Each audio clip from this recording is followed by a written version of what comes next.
What happens when a beloved childhood icon, someone whose face is woven into the memories of millions, sits down for what should have been a simple, routine promotional interview, only to discover that the host across from him seems determined to dismantle everything he stands for? What unfolds next is not your typical daytime television banter. No, what you're about to witness is one of the most uncomfortable, tense, and emotionally charged moments ever captured on a morning talk show. It is a clash where politeness meets hostility, where professionalism is tested against provocation, and where one man's dignity is slowly pushed toward its breaking point. So before we dive in, don't forget to hit that subscribe button and tap the notification bell, because this story will make you question everything you thought you knew about daytime TV, and about how far some hosts are willing to go for a viral moment. And as always, drop a comment below and tell me what you think. Did Ralph handle this the right way, or should he have walked off the set the moment things turned ugly? The morning began like any other inside the brightly lit studios of The View. Crew members bustled across the floor with headsets on, adjusting lights, testing microphones, and arranging cue cards. Makeup artists dabbed powder across foreheads, while producers whispered last-minute reminders to the hosts. There was an air of routine efficiency, controlled chaos but familiar. Meanwhile, Ralph Macchio had arrived early, as he always did. Despite decades in the industry, he remained disarmingly humble. He walked into the building wearing a navy blazer, a crisp white button-down shirt, and that gentle, warm smile that first won the world's heart back in 1984. Even now, in his early 60s, the Karate Kid star carried the same boyish charm, something that fans adored and critics respected. He wasn't there to cause controversy. He wasn't there to debate politics or stir up drama. He was simply promoting his newest project, something his publicist assured him would be a light, friendly, easy 7-minute segment. But as Ralph glanced across the studio floor, he noticed something that made him pause. Joy Behar, seated at the panel table with her trademark red glasses perched on the edge of her nose, was flipping through her note cards, not casually, but with the kind of focus that hinted she was preparing for more than a soft, nostalgic conversation. Her brows were knitted, her lips tight. It wasn't the expression of someone about to welcome a guest with kindness. It was the look of someone sharpening a blade. The other hosts, however, Whoopi Goldberg, Sarah Haynes, and Alyssa Farah Griffin, seemed completely relaxed. They chatted quietly among themselves, laughing at something Whoopi had said. None of them had any idea of the storm that was about to form right under their noses. As the countdown began, in 5, 4, 3, the women straightened their papers, fixed their expressions, and turned toward the camera. The theme music faded out, and Whoopi, as always, took the lead. "Ralph Macchio is here, everybody," she announced warmly, smiling directly into the lens. "Star of The Karate Kid and Cobra Kai. Ralph, welcome back to The View." Ralph stepped forward with a friendly wave and settled into his seat opposite the panel. He offered a polite nod, still unaware that the tone of the interview was about to shift dramatically. At first, things were exactly what he expected. Whoopi asked about the new project, and Ralph spoke with enthusiasm, describing the creative process, the team he worked with, and why the role felt meaningful. He relaxed slightly, believing the segment might actually stay on track. But then Joy Behar leaned forward. She removed her glasses slowly, almost theatrically, and stared at him across the table. The smile she put on was tight, strained, less a gesture of warmth and more the kind of smile someone uses before delivering a blow. "So, Ralph," she began, her tone deceptively casual, "a lot of people think The Karate Kid is overrated. Nostalgia, sure, but not exactly great acting. What do you think about that?" The air in the studio shifted instantly. You could almost feel the temperature drop. Sarah Haynes' expression faltered. Alyssa glanced sideways, surprised. Even Whoopi raised an eyebrow as if to say, "Really? We're doing this?" Ralph, caught off guard, paused. A softer guest might have stumbled, but Ralph had decades of experience handling press. He smiled politely, adjusted his mic, and tried to answer diplomatically. He talked about the cultural impact of the film, what it meant to fans, and how proud he remained of the work. But Joy wasn't finished. She interrupted again and again. She questioned his acting career, suggested he peaked too early, implied Cobra Kai was carried by younger actors, and even poked fun at his age. Comments that were not only unnecessary but deeply unprofessional. The tension was so palpable you could feel the crew behind the camera stiffen. Alyssa shifted uncomfortably in her seat.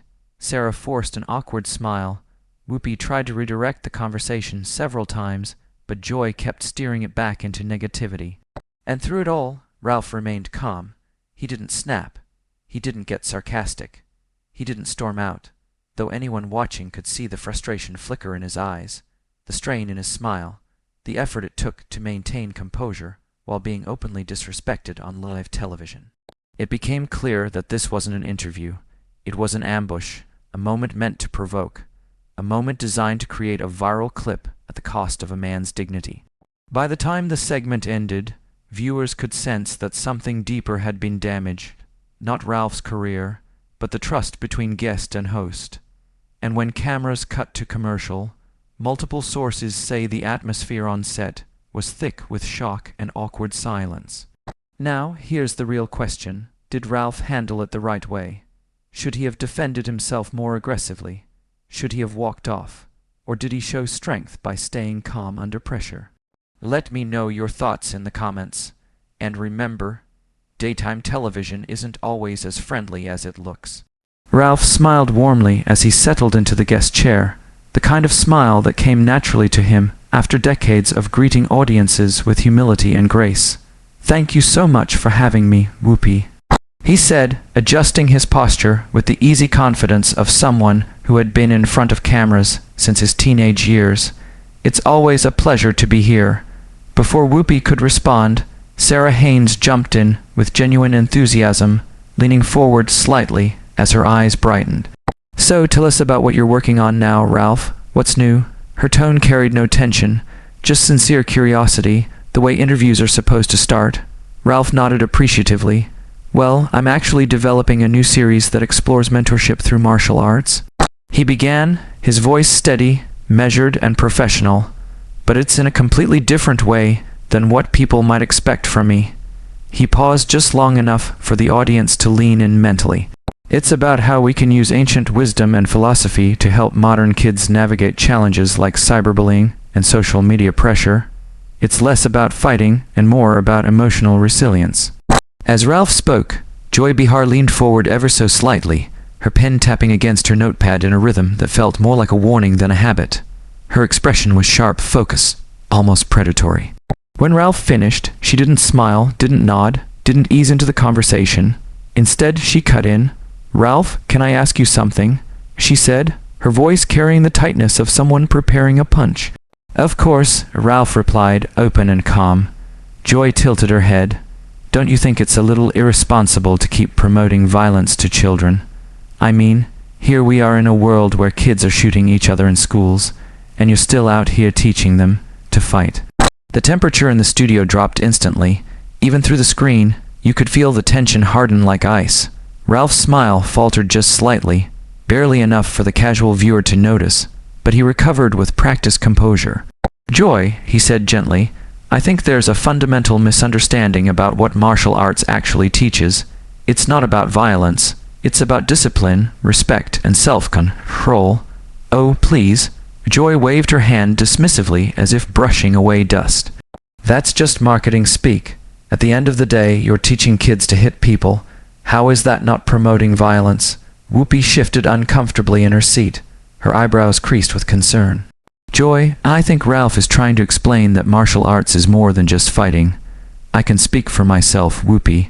Joy snapped, cutting her off without taking her eyes off Ralph. Her gaze was sharp, unblinking. Then she lunged verbally. "Ralph, you made millions of dollars off a movie where a kid learns to beat up other kids. Now you're trying to do it again. Don't you think it's time to move on from this whole karate thing?" Ralph inhaled deeply, his hands clasped calmly in his lap. He wasn't rattled, but anyone who knew him could see the strain beneath the surface. "Joy." He began again, keeping his voice even. The Karate Kid wasn't about beating people up. It was about a young man learning to stand up to bullies and defend himself when necessary. The final tournament wasn't about aggression. It was about overcoming fear and finding confidence. "That's a nice way to spin it," Joy said, her lips twisting into a smirk. "But let's be honest here. You peaked 40 years ago with one movie, and you've been riding that wave ever since. Don't you think it's time to accept that your 15 minutes are up?" The other hosts exchanged uneasy glances. Alyssa Farrah Griffin shifted in her seat, visibly uncomfortable. Sarah Haynes lowered her eyes toward her hands, suddenly fascinated by the table. Even Whoopi looked stunned, caught between the obligation to keep the show moving and the instinct to protect a guest from unnecessary cruelty. Whoopi opened her mouth to step in, but Ralph lifted a gentle hand, signaling that he had it under control. "Joy," he said quietly but firmly, "I understand you may have strong opinions about this topic, and that's fine, but I'm not really sure why you're being so hostile." Joy let out a sharp laugh, one without the slightest hint of humor. "Hostile? No, Ralph. I'm being honest. Something most people in this industry aren't brave enough to do." Her eyes narrowed even more. "You're a one-trick pony." The words hung in the air like poison. Ralph didn't flinch, but there was a flicker, a tiny spark of hurt that flashed across his expression before he smoothed it away. The studio had fallen silent except for the buzz of cameras and the barely perceptible intake of breath from the audience. Ralph leaned forward slightly, maintaining his calm, even though the attack was blatant. "I'm sorry you feel that way, Joy. I've been fortunate to work consistently for over 40 years. I've taken roles in film, television, theater, even voice work. I've worked hard to stay versatile, and I'm proud of the projects I've been part of." But Joy interrupted again, her tone icy. "Sure you have, but everything always circles back to karate, doesn't it? You've built your entire identity around one role. What else do you even know how to do?" At that moment, even the crew behind the cameras looked uncomfortable. Several production assistants stopped moving. One of the stage managers stared in disbelief. It wasn't just tense. It was bordering on hostile workplace behavior happening on live television. Ralph took another slow breath, his patience remarkable. "Joy," he said gently, "martial arts is one part of my career, not the only part, and even if it were, there's nothing wrong with embracing something meaningful that has connected with millions of people for generations." Joy rolled her eyes. "If you say so," and that was the moment everyone in the room realized this wasn't an interview anymore. It was an attack, a provocation. Joy was fishing for a reaction, hoping Ralph would snap, but he didn't. He stayed steady. He stayed gracious. He stayed Ralph. Ralph, Karate Kid, Cobra Kai, and now this new project. Joy began, leaning back as if preparing to launch another verbal missile. "It's all the same character, isn't it? The underdog who learns martial arts.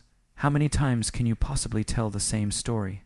The tone was dripping with condescension. It wasn't a question. It was an accusation. Ralph inhaled softly, maintaining his composure, but for the first time, a trace of firmness edged into his voice. "Actually, if you'd watched Cobra Kai, you'd know that my character, Daniel, has evolved significantly over the years." Ralph replied. "He's not a kid anymore. He's a father, a mentor, a business owner, someone dealing with complicated relationships and the consequences of his past actions." He paused, giving Joy a chance to respond respectfully. She didn't. Instead, Joy curled her lip and shook her head theatrically. "I tried to watch it," she said with exaggerated disgust. "I made it through maybe 10 minutes before I had to turn it off. It's the same juvenile nonsense, just with older actors who should honestly know better." A hush fell across the table. Ralph's jaw tightened, so subtly that only those paying very close attention noticed. His smile faded slightly, replaced with something more measured, more controlled. "Well," he said calmly, "I'm sorry you didn't enjoy it.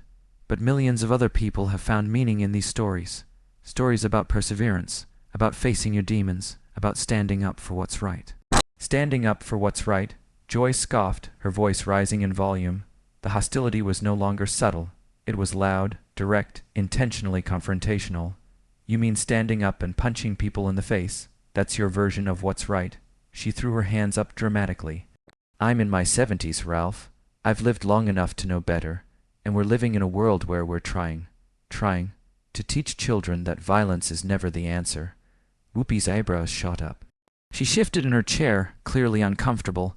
"Joy," Whoopi began, attempting to diffuse the tension, but Joy wasn't finished. "Joy," Whoopi tried again. "I think you're mischaracterizing what Ralph is saying." Joy whipped her body toward Whoopi, her eyes sharp. "Am I? Or am I the only one here willing to ask the hard questions? She jabbed a finger in the air for emphasis. We sit here every single day talking about gun violence, about bullying, about toxic masculinity, and then we welcome someone who has made a career out of glorifying fighting. A stunned silence fell over the studio. Alyssa looked down, her hands clasped uncomfortably in her lap. Sarah stared at the table, lips pressed tightly together, as if afraid to breathe too loudly. Even members of the production crew paused what they were doing, sensing the conversation slipping into dangerous territory. Ralph leaned forward just slightly. His hands were still clasped together, but his knuckles had turned white from the pressure. Despite the tension, his voice remained calm, controlled, thoughtful, steady. "Joy," he said, choosing his words with deliberate care, "have you ever actually studied martial arts? Have you ever spoken to children who practice karate, taekwondo, judo, or any traditional discipline?" Joy shook her head dismissively. "I don't need to study it to know what it is." She shot back instantly. The tone was sharp, confident, and unyielding. Ralph nodded slowly, not in agreement, but in acknowledgement. "That's actually the problem," he said quietly.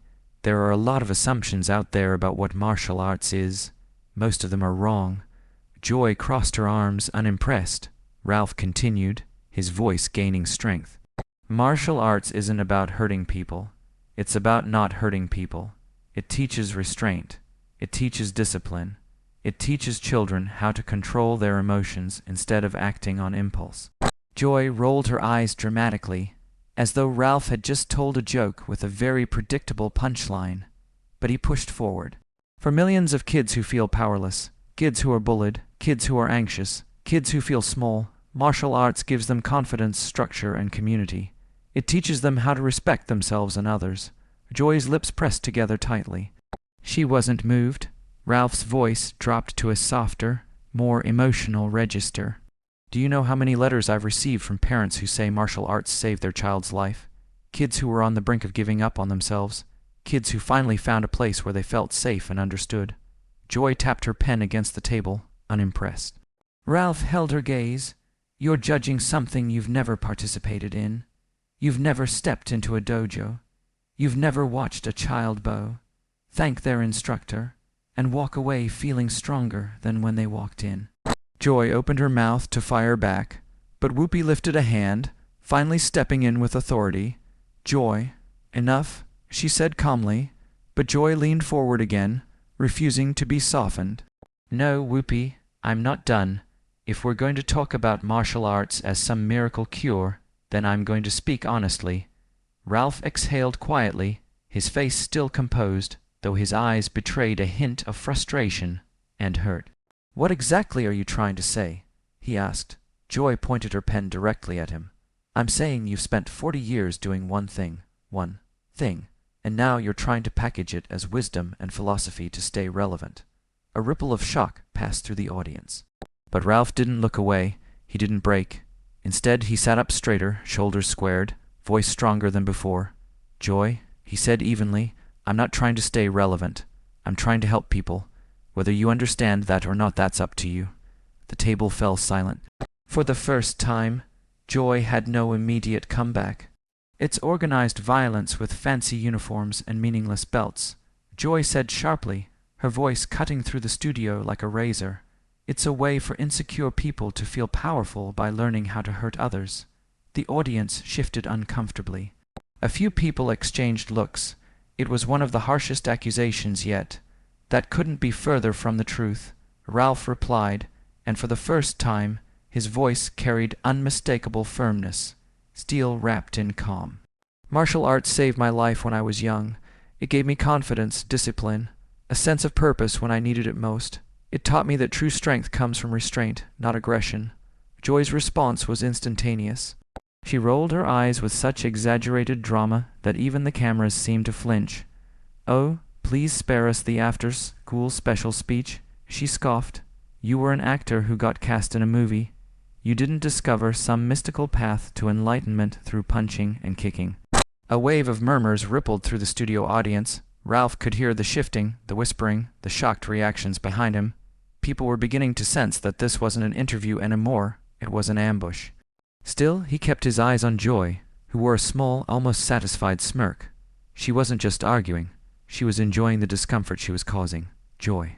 Ralph said quietly, his tone now much more serious, "I'm starting to wonder if there's something personal behind this attack. Because this feels like more than a disagreement about a movie or a TV show." Joy's eyes darkened instantly. She leaned forward, her expression turning sharp, predatory. "Personal? You want to make this personal?" She snapped. "Fine. I think you're a has-been who's desperately clinging to relevance by recycling the same tired story over and over again." The audience gasped loudly. But Joy wasn't done. "I think you're taking advantage of nostalgia to make money off parents who want to relive their childhood through their kids."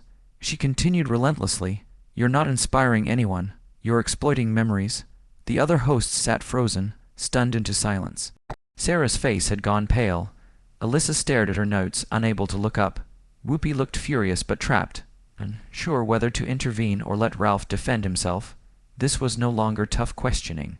It was cruelty, and everyone knew it. Ralph pushed his chair back and stood slowly. The chair slid across the studio floor with a soft, tense scrape. His face was flushed, but his composure, astonishingly, was still intact. "Joy," he said firmly, "I came here today to talk about a project I believe can help children. I didn't come here to be personally attacked by someone who clearly has no interest in having an actual conversation." Joy waved a hand dismissively without even looking up. "Sit down, Ralph, we're not done here." "Actually," Ralph said, voice sharpening into something colder, stronger, more resolute, "I think we are." Joy leaned back in her chair, a slow, satisfied smirk spreading across her face like she'd just won a game no one else knew they were playing. "What's wrong, Ralph?" she taunted. "Can't handle a little tough questioning. Maybe you should have stayed in the dojo where everyone bows to you and calls you sensei." "Joy, that's enough." Whoopi's voice was finally firm, the authority of a seasoned moderator kicking in. But Joy wasn't hearing any of it. "No, Whoopi," she shot back. "This is exactly what I'm talking about. The moment someone challenges his precious karate narrative, he wants to run away." She turned to Ralph again, her eyes cold. "Real brave, Ralph. Very zen of you." Ralph's hands clenched at his sides. His chest rose and fell more noticeably. For the first time since the interview began, cracks in his calm exterior were visible. "You know what, Joy?" Ralph said, stepping forward, voice rising. Not yelling, but no longer soft. "You want tough questioning. Let's have it. But tough questioning isn't the same as being deliberately cruel and disrespectful." "Cruel?" Joy barked, laughing loudly and without warmth. "I'm being honest about your career. If that feels cruel to you, maybe you need to take a long look in the mirror." "My career," Ralph repeated, incredulous. He stepped even closer to the panel. The audience was now completely silent, breath held. "You want to talk about careers?" He pointed at the table. "You've been sitting at this desk for decades tearing down people who actually create things, people who tell stories, who put themselves out there, who inspire millions. What have you built, Joy? What have you contributed besides negativity and cynicism?" The audience exploded with a collective gasp. Someone even clapped before quickly stopping. Joy's face turned scarlet, her jaw tightening with fury. "Excuse me," she shot back. "I've been a comedian and television host longer than you've been relevant. I don't need to justify my career to some washed-up teen actor." "Comedian?" Ralph repeated, eyebrows lifting. "Is that what this is, comedy? Because I'm not seeing anyone laughing, Joy. I'm seeing someone abusing her platform to humiliate a guest who came here in good faith." Sarah finally spoke, her voice small but desperate. "Maybe we should take a commercial break." "No," Joy snapped, pointing a shaking finger at Ralph. "He wants to question my career, my contributions. Let's do this, Ralph." She leaned forward like she was about to launch the knockout blow. "You made one good movie 40 years ago. One. And everything since then has been you trying to recreate that moment because you know you'll never top it." Ralph's jaw tightened visibly. He took a slow breath, but the hurt behind his eyes was unmistakable. "Joy, you don't know anything about my life or my work," he said firmly. "You admitted you couldn't even watch 10 minutes of a show that's been praised by critics and audiences around the world." Joy shrugged, dismissive and cold. "I don't need to watch garbage to know it's garbage." The room froze. Everyone was waiting, watching, wondering if Ralph would finally snap. Ralph's patience finally began to unravel. His voice, usually calm and centered, cracked under the weight of Joy's relentless accusations. He leaned forward, almost pleading for logic to enter the conversation. "Teaching kids to fight," he repeated, stunned that she could reduce an entire discipline to something so shallow. "Joy, do you even hear yourself right now? Do you have any idea how many children have written to me over the years? Children who struggled with fear, insecurity, or bullying, telling me that martial arts changed their lives, that it gave them confidence to stand up for themselves, that it taught them discipline, focus, structure, that it helped them in school, helped them at home, helped them find a positive outlet for their energy and emotions." But before Ralph could finish, Joy let out an exaggerated groan, waving her hand mockingly. "Oh, here we go with the fan letters," she said with dripping sarcasm. "How convenient. The magical envelope full of inspirational stories. Let me guess, Ralph. They all say the same dramatic thing, right? Thank you, Ralph, for teaching me that violence solves problems." Her mockery landed like a slap across the studio. Ralph stiffened, his shock giving way to fire. He straightened in his seat, his voice suddenly projecting with such force and clarity that every corner of the studio fell silent. "They thank me?" He shot back, "For teaching them that they don't have to be victims. They thank me for showing them that discipline and hard work can help them overcome obstacles. They thank me because martial arts gave them resilience, confidence, purpose. That's what martial arts is really about. Not violence, growth." He paused, trying to collect his breath, but the anger and hurt were still pushing up through his chest. "A routing, a routing," he murmured, trying to steady his voice, trying to get his words back under control. But Joy was already pushing her chair back and standing up, matching his rising energy. "Oh, please," she snapped. "Let's talk about the kids who don't write the sweet little gratitude letters. What about the kids who get hurt? What about the ones who take your lessons too far and end up punching classmates in the face? What about the ones suspended from school or sitting in juvenile detention because they thought they were being the next Karate Kid? Do you get letters from them too?" Ralph's face reddened, not from shame, but from the sheer unfairness of her accusation. "That's not fair, and you know it," he said sharply. "By that logic, we shouldn't teach any sport because kids might get competitive. We shouldn't teach football because someone might get injured. We shouldn't teach basketball because some kids might push too hard. We shouldn't teach soccer because someone might throw a punch when they're frustrated." He shook his head, disbelief and frustration mixing in his expression. "You're blaming an entire discipline, an entire way of life, because of a handful of kids who weren't taught properly. That's not just unfair, Joy. It's irresponsible." But Joy wasn't finished. She crossed her arms, eyes still narrowed in accusation, refusing to acknowledge any nuance. Ralph continued, stepping into the silence she left hanging in the air. "Martial arts teaches kids the opposite of what you're suggesting. It teaches them restraint. It teaches them emotional control. It teaches them that strength is not in hurting someone. It's in knowing when not to. It teaches them respect, patience, discipline. But you dismiss all of that because you want to reduce it to teaching kids to fight. That's not just wrong, it's insulting." Joy smirked, as if she had already decided the argument didn't matter to her. "So you're saying there are no injuries, no fights, no problems. It's all rainbows and enlightenment?" she asked, her voice dripping with mock innocence. "No," Ralph said firmly. "I'm saying martial arts teaches kids to channel their energy, not explode with it. I'm saying that, for millions of children around the world, it becomes a source of structure and emotional regulation. I'm saying it keeps kids out of trouble more often than it ever gets them into it." He took a slow breath, trying to center himself, but the tension in the studio was already at a breaking point. "You can't cherry-pick the worst-case scenarios and pretend they define the entire discipline. That's like saying we shouldn't teach kids to drive because some teenagers crash cars, or that we shouldn't have schools because some kids get into fights. That's not logic, Joy. That's just an excuse to tear something down because you personally don't understand it." Joy arched an eyebrow, clearly preparing another biting comeback, but Ralph didn't let her speak. "You're painting martial arts as violence," he said, his voice forceful, unwavering now. "But martial arts is about preventing violence. It's about giving kids a foundation for self-confidence, self-control, and respect.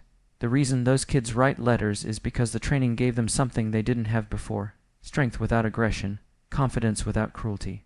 The audience watched in stunned silence as Ralph's voice echoed across the studio. Joy crossed her arms tighter, her jaw clenched, but Ralph's voice had gained momentum. You see kids in uniforms and think it's just punching, but what you don't see, what you refuse to acknowledge, is the discipline behind it, the respect, the humility, the emotional management, the hours of practice, the lessons about character, not combat. He leaned forward, eyes locked with hers. Martial arts doesn't teach kids to fight. It teaches them how not to.